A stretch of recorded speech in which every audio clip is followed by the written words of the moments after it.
स्वागत है आपका एनबीएस पॉडकास्ट के नए एपिसोड में और शुरू करते हैं आज का किस्सा। किस्सा है रोहिणी का। रोहिणी लखनऊ में रहती है, पर बेसिकली उसका जो होम टाउन है वो लखनऊ नहीं है। रोहिणी का जो होम टाउन है वो यूपी का एक छोटा सा कस्बा खतौली है। हालांकि रोहिणी जो है वो परिवार से काफ़ी संपन्न है, काफ़ी धन धान्य है उसके पास, और उसने जो पढ़ाई की यानी कि सीए की पढ़ाई की। अब उसके बाद वो जॉब कर रही थी, जॉब करना उसका एक ड्रीम था, इसलिए वो फिर लखनऊ की एक फर्म में जॉब कर रही थी। ना ही सिर्फ जॉब करना उसका एक ड्रीम था, लेकिन उसका एक पैशन भी था। आमतौर पर आपने काफ़ी नाम सुने होंगे एक स्पेशल फील्ड में, जिसे हम कहते हैं पैरानॉर्मल इन्वेस्टिगेशन। लेकिन ये कहती हैं कि इनका एक थोड़ा सा अलग ही, मतलब इन्होंने खुद ही शब्द इख्तियार किया है कि पैरानॉर्मल टूरिस्ट, कि ये ऐसी जगहों को विजिट करती हैं, या कुछ उन्होंने बस वहाँ पर इन्वेस्टिगेट नहीं करना, जस्ट विजिट करना। और अक्सर दिन के समय में, ना कि रात के समय में, क्योंकि इन्वेस्टिगेशन नहीं करनी, जस्ट उनको विजिट करना और पिक्स वगैरह उनकी लेना, पिक्चर्स लेना, थोड़ा बहुत लोगों से भी पूछना पाछना कि क्या यहाँ की मान्यता है, इस तरीके का। तो अब ये जिस फर्म में काम करती हैं वो भी फर्म इनके पिता के बहुत अच्छे जानकार की एक बहुत बड़ी फर्म है, तो किसी भी तरीके की कोई रोक टोक नहीं है कि भाई इतने स्पेशलाइज वर्किंग आवर्स हैं और जो छुट्टी वगैरह का सिस्टम है। तो इन्होंने पहले कह रखा था कि ये तो एक महीने में एक हफ्ते की लगातार छुट्टी लिया करेंगी, ताकि ये अपना साथ के साथ घूमने फिरने का भी प्रोग्राम कर सकें, और इनके पास अपनी गाड़ी होने की वजह से कोई दिक्कत भी नहीं आती थी। अब वैसे ये सोलो ट्रैवलर है, तो जहाँ पर भी जाना इन्होंने अकेले ही जाना। अब ऐसे ही इन्होंने काफ़ी ज़्यादा ट्रैवल किया था, लगभग दिन के समय में ही ये सारी जगहों को घूमती। फिर इनकी नज़र जाती है महाराष्ट्र की तरफ, कि महाराष्ट्र में ख़ास तौर पर पुणे में ऐसी काफ़ी जगहें हैं जो मानी जाती हैं कि वो हॉन्टेड है। अब खोलकर ब्रिज जो है उनमें से आई थिंक सबसे ज़्यादा चर्चित है, उसके बारे में सबसे ज़्यादा चर्चा होती है।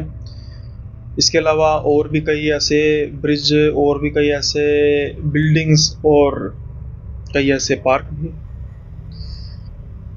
रोहिणी को पता लगता है कि एक पार्क है जो काफ़ी देर से अबेंडेड पड़ा हुआ, और बहुत कोई ऐसी घटना हुई नहीं वहाँ पर जिसकी वजह से वो पार्क बंद हो गया, लेकिन माना जाता है कि ये पार्क हॉन्टेड है। इसके अलावा जैसे मैंने कहा कि खोलकर ब्रिज, 3-4 जगह है उसने और आइडेंटिफाई की, और उसके बाद फिर रोहिणी चल देती है पुणे की ओर।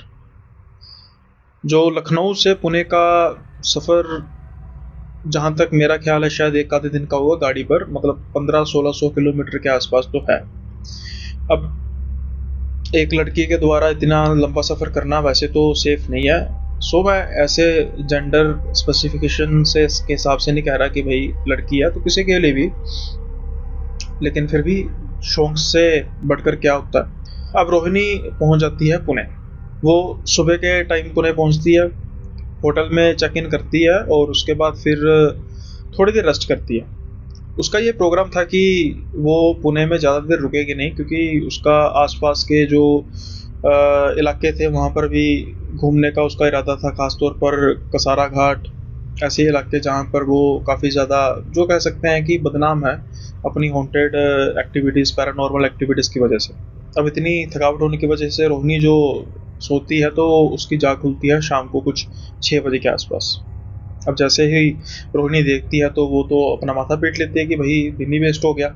मैंने तो सोचा था कि आज मैं पार्क विजिट करूंगी, फिर खोलकर ब्रिज भी देखूंगी और भी जगहें घूमूंगी, कसारा घाट का मेरा तो काम सारा खराब हो जाएगा, मैं दिन को वेस्ट नहीं कर सकती। ऐसे करती हूँ कि मैं पार्क में इस टाइम ही चली जाती हूँ, अभी भी दिन है तो कुछ समय जाने के लिए लगेंगे, टाइम लगेगा। और जो ये पार्क था इसके आसपास ही इसने होटल लिया था, ताकि बहुत ज़्यादा ट्रैवल ना करना पड़े। तो जहाँ तक मेरा ख्याल है कि शायद ये वॉकिंग डिस्टेंस पर ही था। अब रोहिणी वहाँ पर चलकर जाती है पार्क में, लेकिन जैसे ही वो पार्क की तरफ देखती है ना, तो उसको पार्क की वाइब से ये महसूस हो जाता है कि क्यों इसको हॉन्टेड कहते हैं। वो पार्क जहाँ पर जो झूले लगे थे उनको जंग लगा था, काफ़ी अजीब से तरीके की झाड़ियाँ, अजीब से तरीके के पेड़ लग रहे थे, और साथ के साथ ही वो एक और चीज़ नोटिस करती है कि उसके आसपास, पार्क के आसपास के जो घर हैं वो भी सभी के सभी अबेंडेंड पड़े हैं। ये सबसे ज़्यादा हैरानी वाली बात थी। वो घर नहीं थे, वो आलीशान महल जैसे जो इमारतें थी, लेकिन सभी की सभी बंद पड़ी थी, क्योंकि देखने से ही साफ पता लग रहा था कि उनके जो दरवाजे, उनकी खिड़कियां टूटी फूटी, शीशे टूटे नज़र आ रहे थे, प्लस्तर उखड़ा हुआ था, पेंट कईयों के जो है तकरीबन ख़त्म हो चुका था। इस तरीके के साफ ऐसे लगता था कि जो जो भी घर उस पार्क के साथ एडजॉइनिंग में है वो सभी के सभी अबेंडेंड। इसलिए रोहिणी को जो वाइब है वो काफ़ी ज़्यादा अजीब महसूस होती है। अब रोहिणी सोचती है कि मैं कुछ देर पार्क के अंदर जाती हूँ। जो पार्क का गेट था वो भी बिल्कुल जंग खाया था, हालांकि उस पर कोई लॉक नहीं लगा था। रोहिणी उसको हल्का सा धक्का लगाती है और वो खुल भी जाता है। इसलिए कुछ उसको ज़्यादा मेहनत करनी नहीं पड़ी पार्क के अंदर जाने के लिए।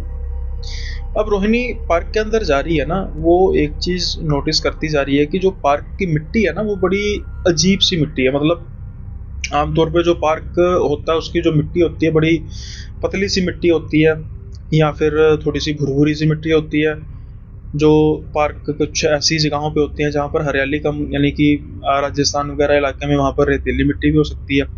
लेकिन जो ये मिट्टी थी ना, इस मिट्टी के जो दाने थे वो काफ़ी मोटे मोटे थे, वो पत्थर भी नहीं थे। जैसे जैसे उस पर चलती जा रही थी रोहिणी, वो खत्म होते जा रहे थे, मतलब वो बिल्कुल चूर चूर होते जा रहे थे। अजीब लगता है रोहिणी को, लेकिन ये बाकी सब चीज़ों से ज़्यादा कुछ अजीब था नहीं। अब रोहिणी बैठती है एक बेंच पर जो काफ़ी पुराना था, उसको झाड़ कर बैठती है और वहाँ की वाइब को एक्सपीरियंस करने की कोशिश करती है जो बेहद ही ख़राब थी।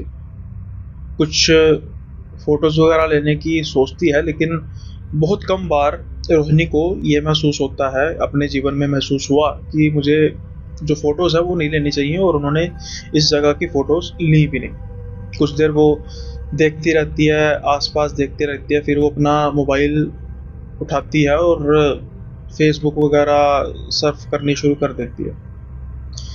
अब उसको पता ही नहीं लगता कि देखते ही देखते कुछ समय में अंधेरा जो है वो शुरू हो जाता है। इतना खो जाती है वो मोबाइल में। हालांकि उसकी कोई बहुत ज़्यादा आदत है नहीं, वो इतनी एडिक्टिव है नहीं कि बस एक बार मोबाइल पकड़े और उसमें ही खो जाए। आज कुछ उसके साथ अलग ही हो रहा था। ये भी उसी एक चीज़ का हिस्सा था। अब जैसे ही रोहिणी अपने आसपास का माहौल देखती है, उसको थोड़ा सा डर महसूस होना शुरू हो जाता है, क्योंकि उसको लगता है कि भाई अब रात होने को है, शाम हो चुकी है और मैं इस सारे पार्क में अकेली हूँ। इस चीज़ का जो शक था रोहिणी को कुछ ही सेकंड्स में टूट जाता है कि वो वहाँ पर अकेली बैठी है, क्योंकि उसके कुछ ही दूरी पर एक झूला था और वो हल्का हल्का हिल रहा था। हवा का नामो निशान नहीं था, पेड़ों से, झाड़ियों से एक पत्ता तक नहीं हिल रहा था। लेकिन वो इतना भारी झूला जो जंग खाया हुआ है, वो हल्का हल्का हिले जा रहा है और उसके जंग की आवाज़ तक नहीं आ रही, क्योंकि लोहा जंग में जब होता है तो वो तो काफ़ी आवाज़ करता है ना, जब दो टूल्स, दो जॉइंट्स लोहे के आपस में टकराते हैं। लेकिन ऐसा कुछ था नहीं, आवाज़ नहीं आ रही थी, बस उसको महसूस हो रहा था कि वो जो झूला है वो हिल रहा है। रोहिणी तो ये देख के घबरा जाती है, और उसके अपने जीवन में ये पहली बार हुआ था कि उसने कोई पैरानॉर्मल साइट को ना ही सिर्फ विजिट किया था, बल्कि वहाँ पर होने वाली किसी पैरानॉर्मल एक्टिविटी को महसूस भी किया था। जैसा कि मैंने पहले ही कहा है कि वो दिन में ही हमेशा विजिट करती थी, तो कभी उसको ऐसा कुछ महसूस हुआ भी नहीं था, और वो ऐसा कुछ महसूस करना भी नहीं चाहती थी। वो तो सिर्फ एक विजिटर के तौर पे, एक टूरिस्ट के तौर पे वहाँ पर जाती थी। लेकिन आज उसकी किस्मत खराब और ऊपर से समय भी गलत था। अब रोहिणी जल्दी से हड़बड़ाहट में उठती है और अचानक से उसका पैर, ऐसे लगता है कि नीचे से उसके पैर को कोई खींचता है और वो आगे की ओर गिरती है। बड़ी मुश्किल से वो अपना मुंह बचाती है अपनी बाजुओं के सहारे, बाजुओं पर हल्की हल्की खरोंच आती है और उसके जो कपड़े हैं उस पर वो मिट्टी लग जाती है। जैसा कि मैंने पहले कहा कि वो मिट्टी भी काफ़ी अजीब ही तरीके की मिट्टी थी। सूखी होने के बावजूद भी जब वो अपने कपड़ों से झाड़ रही थी रोहिणी, तो ऐसा लग रहा था कि वो कपड़ों पर जम सी गई है, जिसकी वजह से रोहिणी को काफ़ी ज़्यादा खिजन आ रही थी और जो सामने झूला हिल रहा था उससे डर। जैसा कि मैंने कहा कि कुछ समय पहले रोहिणी को इस बात का शक था कि वो इस पार्क में अकेली है, लेकिन उसका शक कभी दूर हो गया था उस झूले की मूवमेंट को देख के। लेकिन अब ये एक और चीज़ बाकी थी जो उसका इस बात को लेकर शक दूर कर रही थी कि वो इस पार्क में अकेली नहीं है। अब वो जब पार्क के बाहर की तरफ जाने लगती है तो उसको एक आवाज़ आती है, जानी पहचानी आवाज़। ऐसे लग रहा था कि पार्क में कोई झाड़ू लगा रहा। रोहिणी सोचती है कि वो तो इस पार्क में अकेली थी, अब इस गंदे से पार्क में झाड़ू कौन लगाएगा। वो पीछे मुड़ के देखती है, दूर एक कोने में एक बुढ़िया झाड़ू लगा रही थी।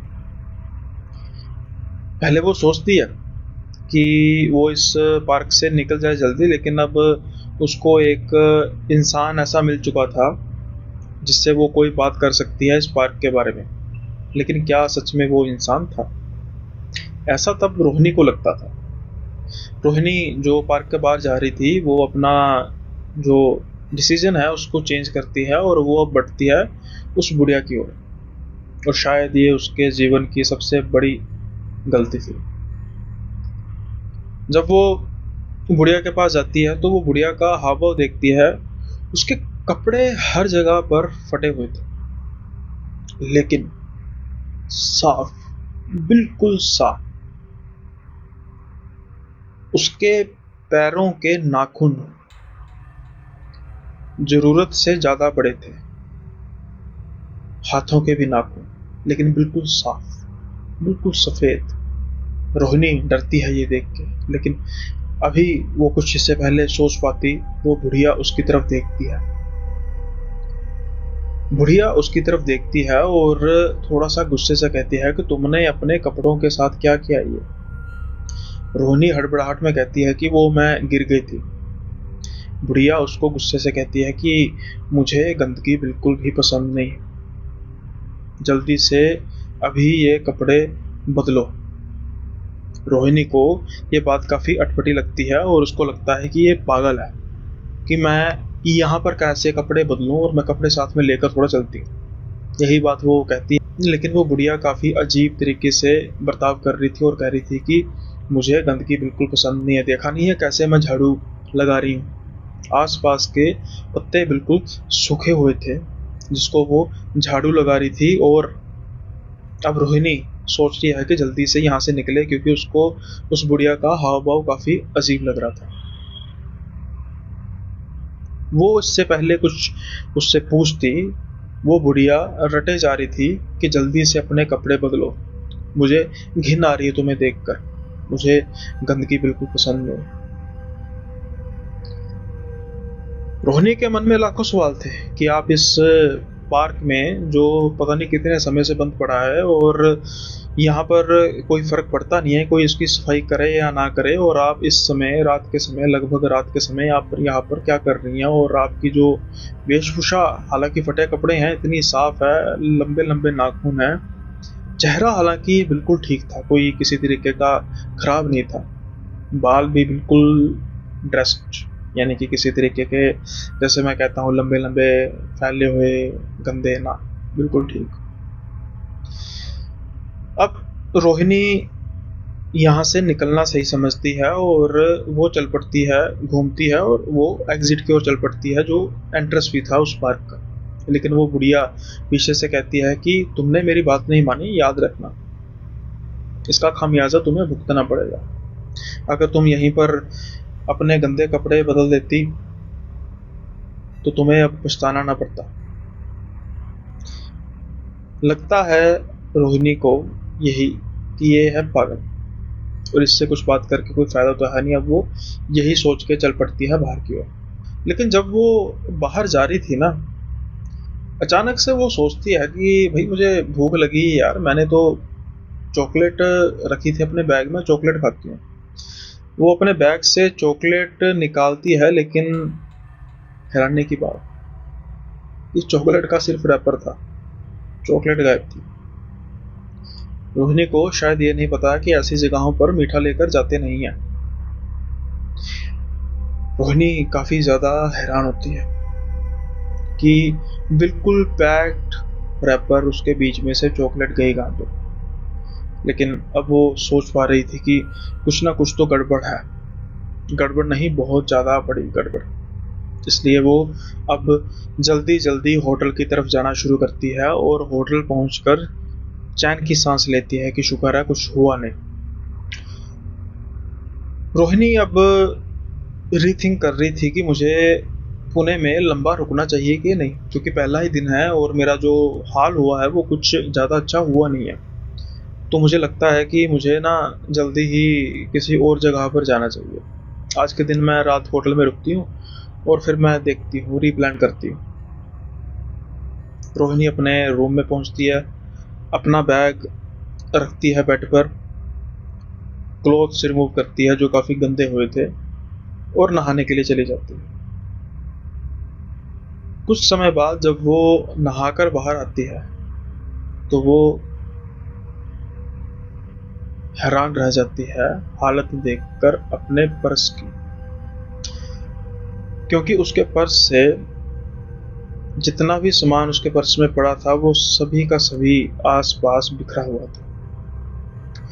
ये देख के रोहिणी को बहुत गुस्सा आता है कि इतना बड़ा होटल और यहाँ पर ये सब कुछ चलता है।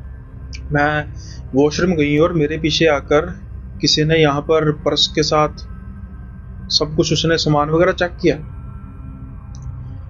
वो काफ़ी गुस्से में आती है। इससे पहले वो ये सोचती कि मैं इंटरकॉम पर जाकर रिसेप्शनिस्ट से बात करूं कि ये क्या बदतमीजी है। वो देखती है कि दरवाज़ा जो है वो तो किसी ने खोला होगा, लेकिन जैसे ही वो दरवाजे की तरफ ध्यान देती है तो दरवाज़ा तो अंदर से बंद था। ऐसा कैसे हो सकता था कि कोई रोहिणी के रूम में आया हो और उसके पर्स के साथ उसने छेड़ाछाड़ी की हो और जाते समय दरवाज़ा बंद करके अंदर से कुंडी लगा के गया हो। ये बात रोहिणी को तो भली भांति समझ आ रही थी। रोहिणी डर जाती है और वो सामान इकट्ठा करके अपने पर्स में डालने के बारे में सोचती है और साथ के साथ ये सोचती है कि मेरा ज़्यादा देर तक रुकना सही नहीं है। ये बात तब की है जब वो सामान इकट्ठा करके पर्स में डालने लगी थी और ये सोच रही थी कि मेरा ज़्यादा देर यहाँ पर रुकना सही नहीं है। लेकिन जैसे ही वो पर्स खोलती है, जो उसके कुछ ही सेकंड पहले विचार थे वो अब बदल जाते हैं। अब वो सोचती है कि मेरा यहाँ पर एक सेकंड भी रुकना सही नहीं, क्योंकि जैसे ही वो पर्स खोलती है वो सारे का सारा पर्स उन पत्तों से भरा हुआ था। याद है ना वही पत्ते जिसको बुढ़िया झाड़ू लगा रही थी। ना ही सिर्फ उन पत्तों से बल्कि उन पत्तों के नीचे उसी पार्क की मिट्टी थी। ये देख के तो रोहिणी हक्की बक्की रह जाती है कि ये जो हुआ है किसी भी हालत में नॉर्मल नहीं है। जल्दी से वो कपड़े डालती है, सामान पैक करती है और चेकआउट के लिए चली जाती है। होटल का स्टाफ बेहद कंफ्यूज कि ये क्या हुआ। मैडम ने तो अभी कुछ दिन रुकना था, ऑलरेडी 2-3 दिन की बुकिंग करा के रखी थी। उन्होंने पूछने की काफ़ी कोशिश की कि मैम कोई प्रॉब्लम है, कुछ हुआ, कोई कंप्लेन है, प्लीज़ हमें बताइए। लेकिन रोहिणी उन्हें क्या बताती कि वो अपने साथ जाने अनजाने में क्या आफत ले। खैर अब रोहिणी अपनी गाड़ी में बैठती है और वापस रुख करती है लखनऊ का। सफ़र लंबा था, रोहिणी घबरा रही थी कि होटल में मेरे साथ ये कुछ हुआ है तो रास्ते में मेरे साथ क्या कुछ हो सकता है। लेकिन रोहिणी अपने आप को काफ़ी असहाय महसूस कर रही थी, क्योंकि अभी कोई ऐसा था भी नहीं जिसको वो फ़ोन करे और वो झट से उसके पास आ जाए। ना ही उसके कोई दोस्त और ना ही उसका कोई परिवार वाला। रह देकर रोहिणी अकेली ही थी। हाँ, और एक और बात, रोहिणी को ना ये बातें सही नहीं लग मतलब झूठी लगती थी कि भगवान को याद करो, अगर कोई ऐसी आत्मा प्रेत आत्मा आ जाए तो भगवान साथ देते हैं। इसलिए ना उसने कभी हनुमान चालीसा का पाठ किया, ना कभी उसने परमात्मा का इस तरह नाम लिया कि उनकी रक्षा करें। गाड़ी में भी चलो ऐसी, मैं हालांकि गाड़ी में ऐसा नहीं कि भगवान की कोई होनी चाहिए, जैसे मेरी गाड़ी में भी मैंने स्पेशली भगवान की कोई फोटो या नहीं रखी, क्योंकि कई बार क्या होता है कि हम अशुद्ध होते हैं, वॉशरूम करके गाड़ी में बैठे, और अगर कुछ खा पी भी रहे हैं फास्ट फूड टाइप, या फिर मतलब कोल्ड ड्रिंक पी रहे हैं, झूठ ही कर रहे हैं ना, झूठ करके हम वहीं पे रख रहे हैं, तो भाई मैं इसलिए इस चीज़ को इग्नोर करता हूँ। मेरी गाड़ी में कोई भी ऐसी परमात्मा की फ़ोटो नहीं है कि जिससे मैं ये महसूस करता हूँ कि उनकी, मेरा ये पर्सनल थिंकिंग है। तो इसलिए ऐसा नहीं कि भाई अब वो रोहिणी डैशबोर्ड में उसके परमात्मा की कोई तस्वीर भी नहीं थी तो वो मानती नहीं थी, लेकिन उसका वैसे भी वो नहीं मानते थे कि हाँ ऐसा ही होता सब कुछ नहीं होता। खैर, अब ये गाड़ी बस भगाई जा रही थी और पहुंच जाती है लखनऊ। बड़ी खुश थी रोहिणी, क्योंकि बिल्कुल ठीक ठाक वो पहुंची थी। एक छोटी सी हरकत भी नहीं हुई थी रास्ते में ऐसी पैरानॉर्मल कि जिससे वो डर जाए। ये बात रोहिणी को सोचने के लिए मजबूर कर देती है कि क्या जो मेरे साथ हुआ सच में वो हुआ या मेरा वहम था।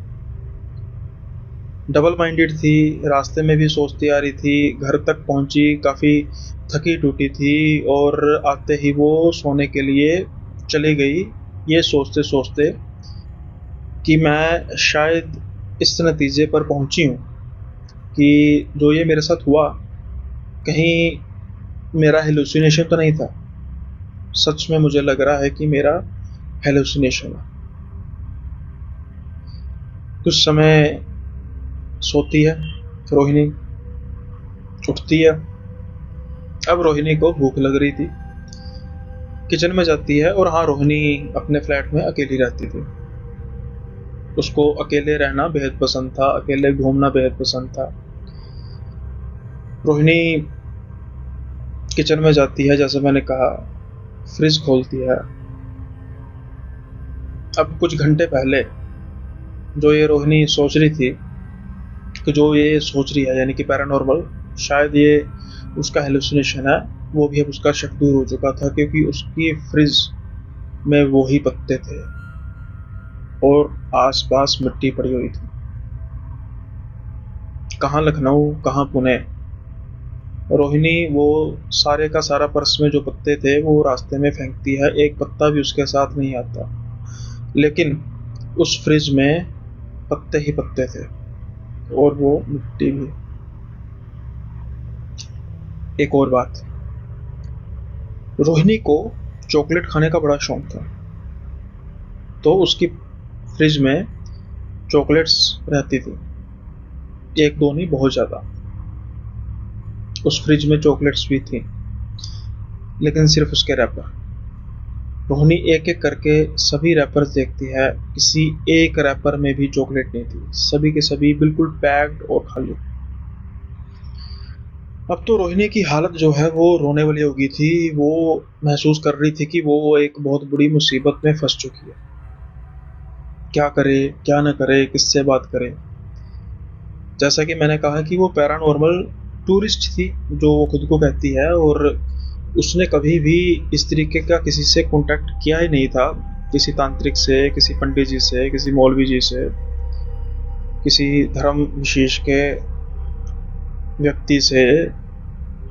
और तो और वो तो इस चीज़ पर भी बिलीव नहीं करती थी कि मुश्किल वक्त में भगवान को याद करो तो भगवान हमेशा साथ देते हैं। हालांकि ये बात तो मैं भी नहीं मानता, सिर्फ मुश्किल में भी नहीं, परमात्मा तो हर समय हमारे साथ ही होते हैं। ये हमारी हरकतें होती हैं जो उनको हमसे दूर नहीं करती, हम उनसे दूर हो जाते हैं। फिर जब वक्त आता है फिर भी वो हमारा साथ देते हैं, अगर हमने गलती की हो, कोई गुनाह ना किया हो। खैर, अब रोहिणी तो डर के मारे कांप रही थी। रात हो चुकी थी। आज रोहिणी की हिम्मत नहीं पड़ रही थी कि वो रात को अकेली सोए, तो वो अपनी किसी फ्रेंड को फ़ोन करती है और वो कहती है कि मैं कुछ सही महसूस नहीं कर रही, तो क्या मैं तुम्हारे साथ तुम्हारे घर में आ जाऊँ? तो भाई वो कहती है, जी तुझे किसने रोकना है, मम्मी डैडी तो जानते हैं अच्छी तरीके से, उसकी अच्छी सहेली थी, उसको वेलकम किया जाता है काफ़ी। लेकिन रोहिणी का जो मूड है वो काफ़ी ज़्यादा ख़राब था। अब इसके बारे में रोहिणी बात करने की कोशिश करती है और उसको रिस्पॉन्स भी ठीक मिलता है, क्योंकि जिस घर में वो गई थी ना, वो घर जो है वो उसके मतलब माता पिता और वो लड़की भी बहुत ज़्यादा मानने वाले थे परमात्मा को, बजरंग बली जी को, महादेव जी को।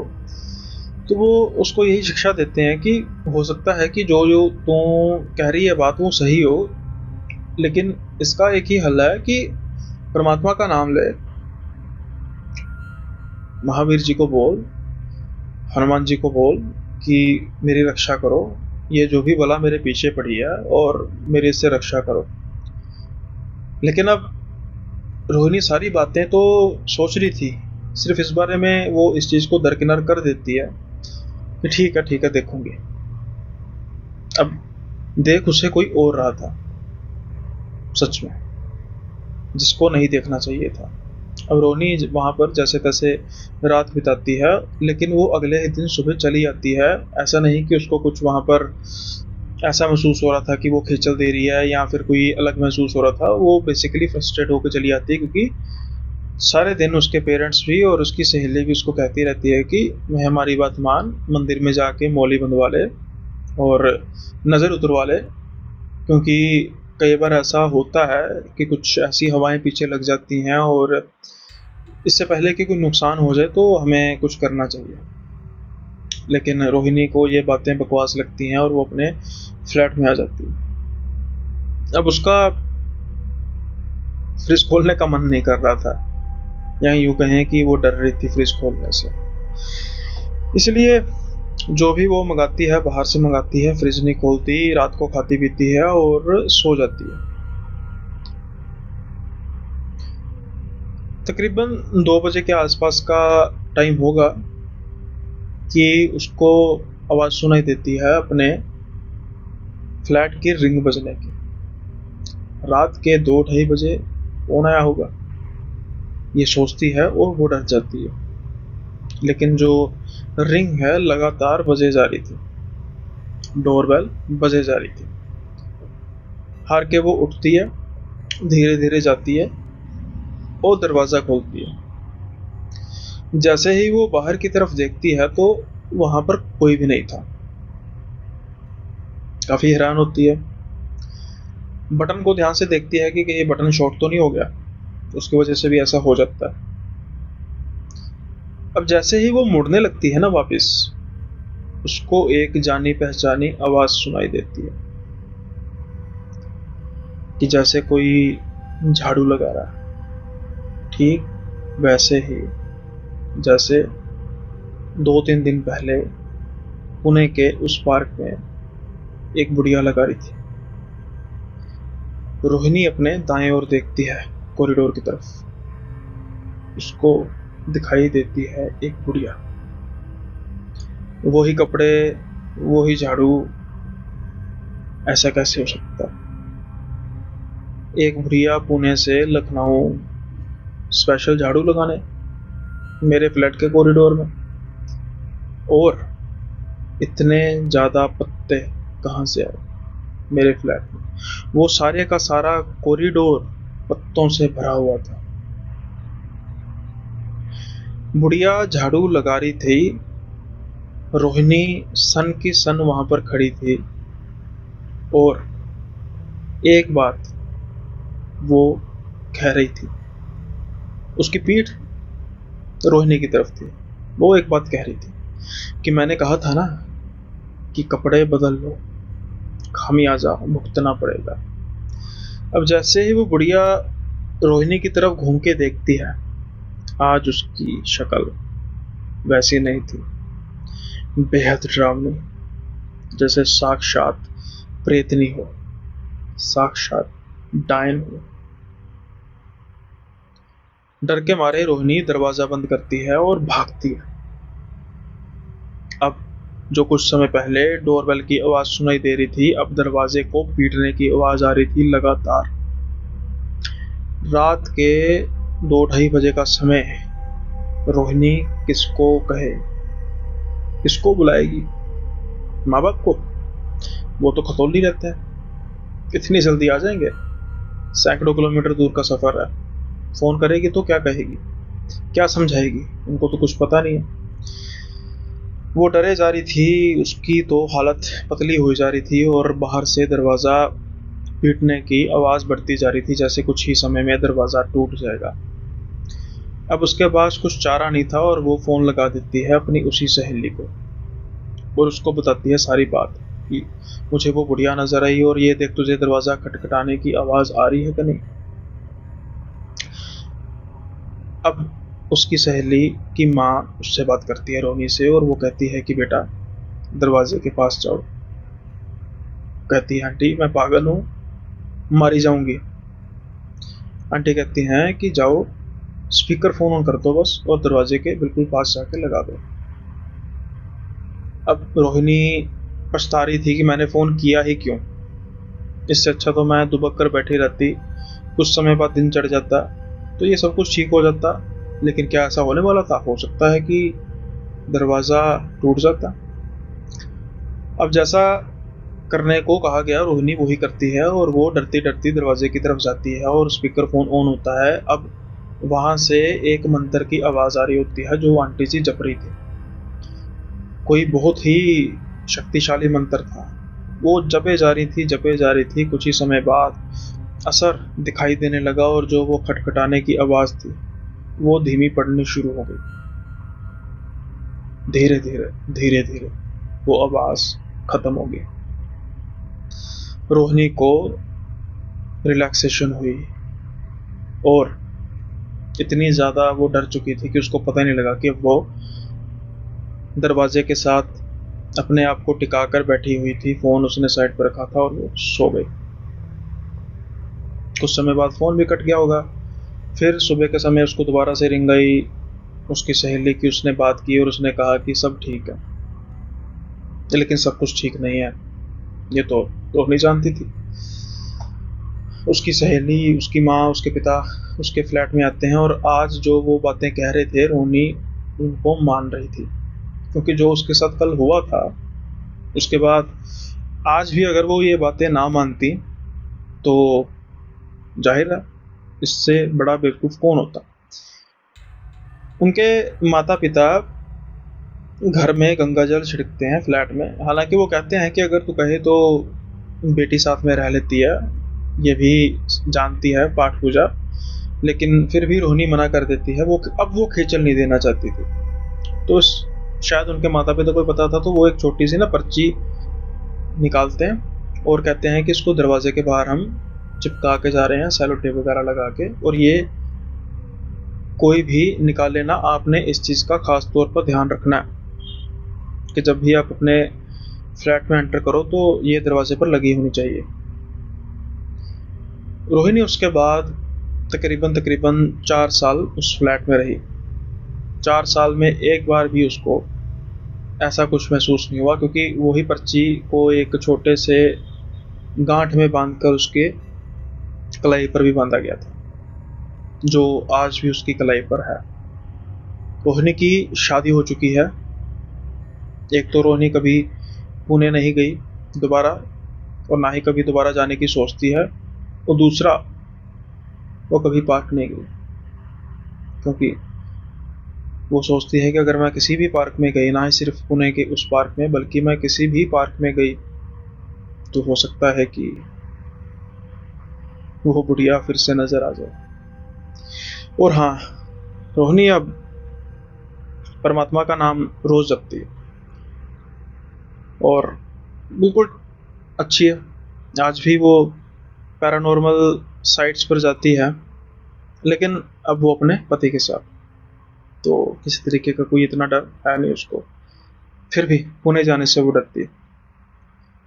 आई होप जो आज का किस्सा है आपको बेहद पसंद आया होगा, और अगर पसंद आया है तो इसको लाइक करना मत भूलिएगा।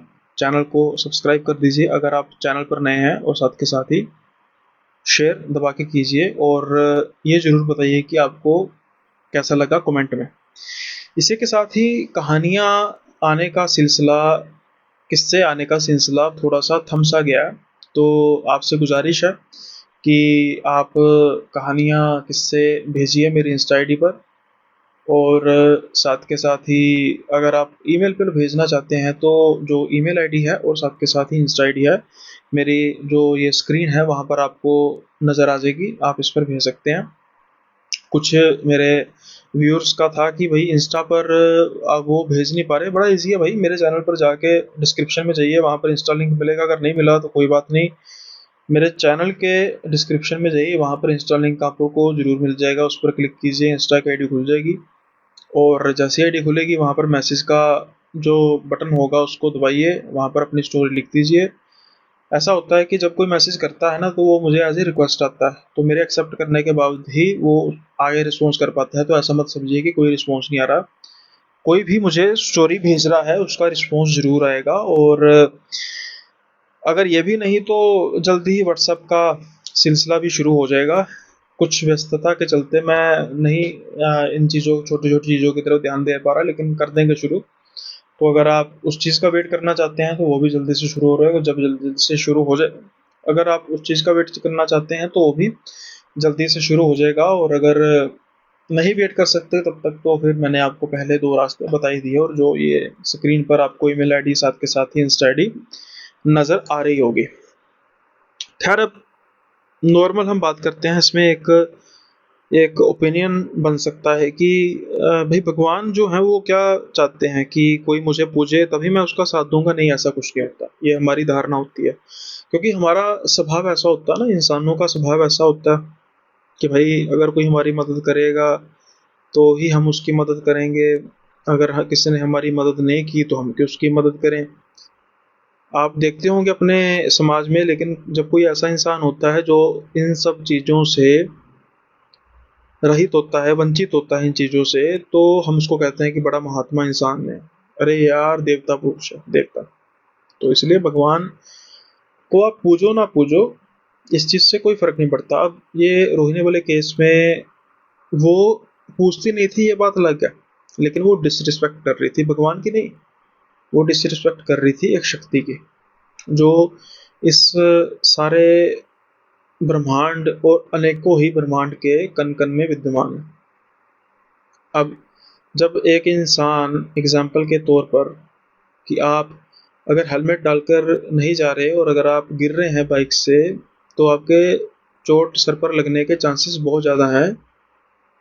बल्कि जब आप हेलमेट पाकर डालकर जाएंगे और आप गिरते हैं उससे, तो यही फ़र्क है कि शक्ति को पूजने, शक्ति पर विश्वास करने और ना करने में।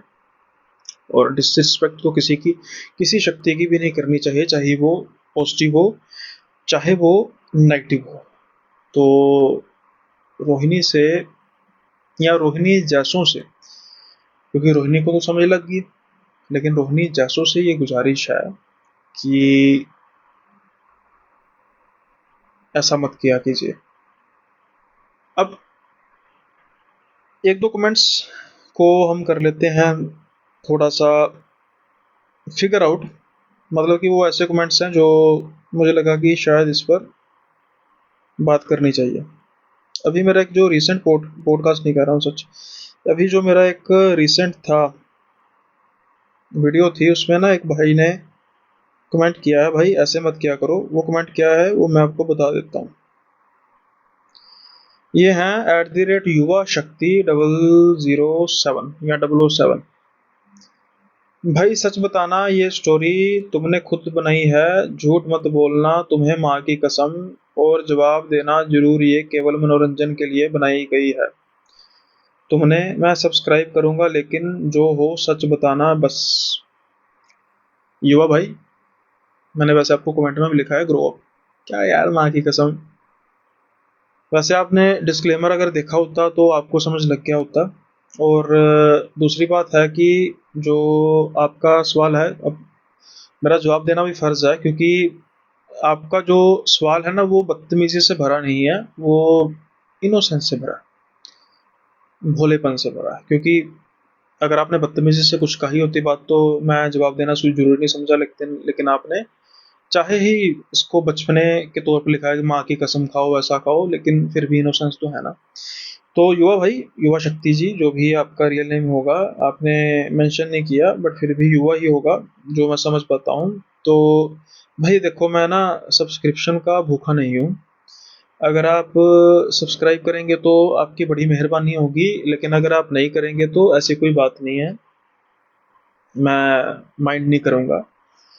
लेकिन जो ये कह रहे हो ना कि भाई खुद बनाई है, झूठ मत बोलना, और साथ की सेहत ही केवल मनोरंजन के लिए है। देखो, जैसा कि अभी आपने कुछ समय पहले देखा होगा कि मुझे जो सबमिशन आते हैं, एक बड़ा पार्ट उनका होता है जो सब्सक्राइब करते हैं या नहीं भी करते, लेकिन वो अपनी स्टोरीज को भेजते हैं। एक बात। दूसरा, एक अपने भाई हैं जो कुछ समय से फॉलो कर रहे हैं, मुझे उनका नाम भूल गया, उन्होंने भी कहा था कि भाई ये जो स्टोरी है ये शायद किसी एक यूट्यूबर की है, तो किसी ने आपको ये स्टोरी मतलब भेज दी है। तो मैंने उनको भी जवाब दिया था कि मेरे भाई, मैंने अब जब से मैंने रेगुलर वीडियोस, डेली वीडियोस डालनी शुरू की है ना, तो मैंने सबको कहा कि अगर आपको कोई स्टोरी अच्छी लगती है ना तो आप मुझे भेज दीजिए, ये मुझ पर है कि मैंने वो स्टोरी नरेट करनी है या नहीं करनी, अगर मुझे अच्छी लगी तो। अब जरूरी नहीं है ना कि हर एक चैनल पर किसी ने हर एक स्टोरी सुनी होगी। अभी पिछले 20 दिन से मुझे 3-4 मैसेजेस आए हैं कि सुनील भाई ये आपकी स्टोरी थी, इस फला चैनल पर बताई है, और एक तो बहुत बड़ा यूट्यूबर भी है। फिर जो मेरा थंबनेल बनाते हैं ना, मेरे मेरे जो टीम के हैं थंबनेल बनाते हैं, उन्होंने मुझे किया कि भाई ये देखो आपकी स्टोरी कॉपी कर रहे हैं। तो मैंने कहा कि भाई कोई कॉपी नहीं है, जिसने मुझे भेजी होगी स्टोरी, अब उसकी असली स्टोरी या नई स्टोरी, इस पर तो मैं स्टैंप लगा नहीं सकता। इसलिए ना ही मुझे कोई समस्या है कि भाई कोई मेरी स्टोरी नरेट करे, अगर उसकी नरेशन में दम है तो वो उसको लोग सुनना भी पसंद करेंगे।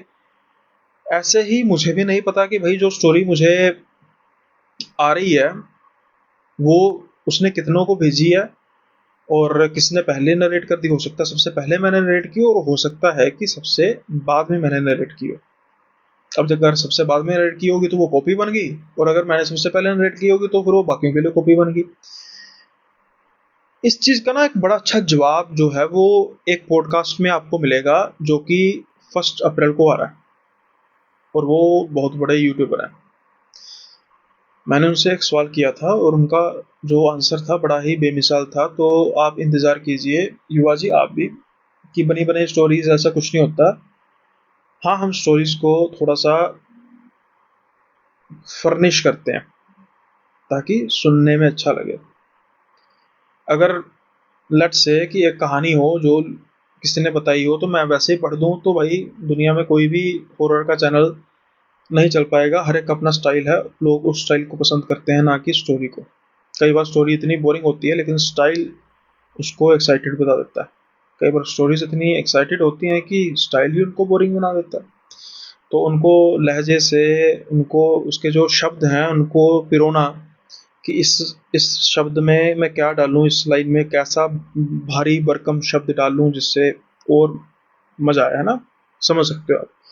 सो आई होप आप भी युवा जी समझ गए होंगे, और दिल से कह रहा हूँ भाई, मैंने किसी तरीके का कोई माइंड नहीं किया। और आप ना भी सब्सक्राइब करेंगे तो चलेगा, करेंगे तो बड़ी मेहरबानी होगी। और फिर भी मैं कहूँगा ग्रो अप भाई, ऐसी छोटी छोटी बातें नहीं करनी चाहिए। माँ की कसम खाओ, ये कसम खाओ, क्या यार यूट्यूब पे बैठे हो, डिजिटल मार्केट में, डिजिटल मीडिया में बैठे हो।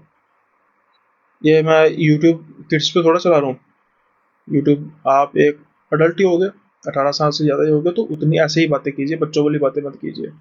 यही मेरा आपको पैगाम है, और बाकी उन भाइयों के लिए भी जो ऐसा सोचते हैं। तो खैर, अब समय हो चला है आपसे विदा लेने का। मिलेंगे अगले किसी नए एपिसोड में नए किस्सों के साथ। तब तक के लिए बाय बाय, अपना ख्याल रखिए।